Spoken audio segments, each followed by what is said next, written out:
This is a tutorial for material performed at the bar or chair. Okay, so I have a bar, which you totally do not need. What you need is a chair with a back.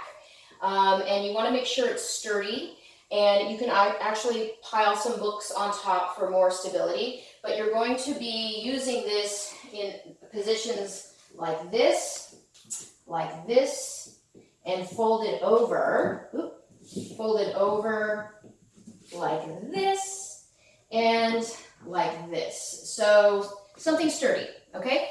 I'm just going to move this because I have a bar, and you can see through the bar. That will be actually helpful. The first exercise we're going to do is calf raises. You're going to face your chair or bar and just resting your fingertips shoulder width apart. Your feet are hip width apart. And we're going to just do heel lifts and lowers. So we're going to go up for 2 and down for 2. So the goal of the heel lifts or calf raises is to control both directions of the ascension and descension of the body. So you don't want to plop down, plop up, plop down. You want to actually use the muscles and distribute the weight between your big toe and first toe, but also anchor your pinky toe, okay? Another issue with the calf raises, I'm going to turn, let's see, this way. Can you see the front of my ankles? You want to make sure that your ankles are tracking your big toe and first toe. So what you want to avoid is sickling your heels out, your knees out, your ankles out this way, or twisting it in and around. So you want to try to track the ankles directly in line with the big toe and first toe, okay? And the real power comes from the descension. So we're going to control the down, okay? So I'm barely placing my heels on the floor. This is going to keep my calves engaged the whole time, okay? And then we'll go a little bit faster. Your calves will start burning, and then we're going to do a little stretch. You're going to step your right foot back, pressing your heel down, but lifting that right hip to that rib again. So you're going to feel a stretch in your calf, but also in your quad. And you do the other side. From here, we're going to go into a turnout. Okay, so you want the turnout to come from the hips. So have the feet together, roll on your heels, and then turn your toes out. That is your natural turnout.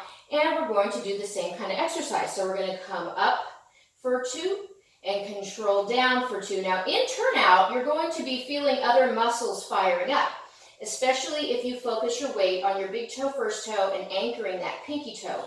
You're going to start feeling the inner thighs activating and the hip rotators activating as well. So all those things we're warming up, okay? So lifting and lowering, again, still finding that hip-rib connection, so you don't want to stick your booty out, okay? It's, I say, Sports Illustrated, Vogue, right? So Sports Illustrated, everything's out.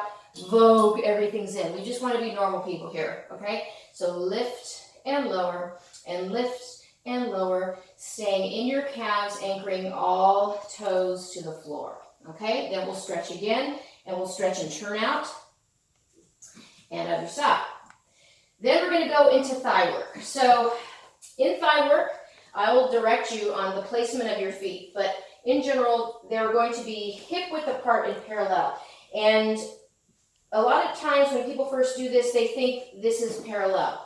They are going by their booty flesh and hips versus their skeleton. So we want to find the skeleton alignment. So it's a lot narrower than you think.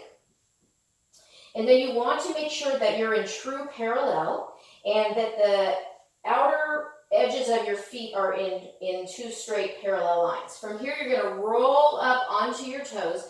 Big toe, first toe has a lot of the weight, but pinky toe is anchored. And then you're going to bend the knees, and you're going to sit. Now, here we are. You're still having that rib-hip connection. So belly button's in. This is lengthening. The booty isn't sticking out. The core is engaged. And from here, we're going to go about a 6-inch width, going down for 2 and up for 2. So down for 2 and up for 2. Okay, so we're staying in this range. Now what will happen is your legs will begin to shake because they're burning and firing the muscles of the quads. This is normal. You want to invite shake. Shake means change. Shake means burn calories. Shake means you're doing it right. So once you get to the bottom, we'll do some sort of pulses as such. Now, ask yourself if you're in your joints or if you're in your muscles. If you're in your joints, you're going to feel pain in your knees. If you're feeling pain in your knees, drop these heels down slightly and continue the exercise. Also, you want to shift your upper body back slightly, so you don't want to pitch over. You want that shoulder in line with the hip. And then I'm going to shake for you. Okay, you see this trembling? That means I'm working really hard. Your body may do this, and that's good. We're going to stay in that, okay? Woo! And release. So that's thigh.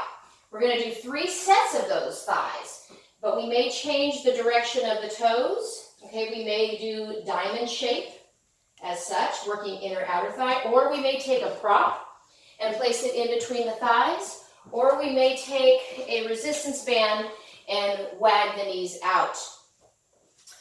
Once we do 3 sets of thigh, we'll stretch. Okay, so we'll do a little quad stretch. We'll face our chair, stretch it out, always stretching in between the sections to keep long, lean muscles, and then we go into the seat work. So the seat work will either be at the bar or on our mat or our towel. The seat work one option is a folded over position on your bar or chair, and we'll do single leg lifts, spinning the top thigh down toward the mat and lifting and lowering, using the glute to move the leg as such. All different choreography here, little bend stretches, and we do the other side, okay? Or part 2 is we may do a lunge and lengthen and toning the back leg. I'll talk you through it, making sure that the hip is in line with the knee, okay? And then we will do some seat work on the mat, possibly lifting and lowering the pelvis or doing some glute med work. After that, we'll do a stretch again, figure 4 stretch, and then we'll go into our abs. Okay, we'll do our hundreds, 20 here, 20 here, 20 here, 20 here, 20 here. This one wasn't in the video because I ran out of time. And then we will add on to ab work. And then we'll have a lovely warm down.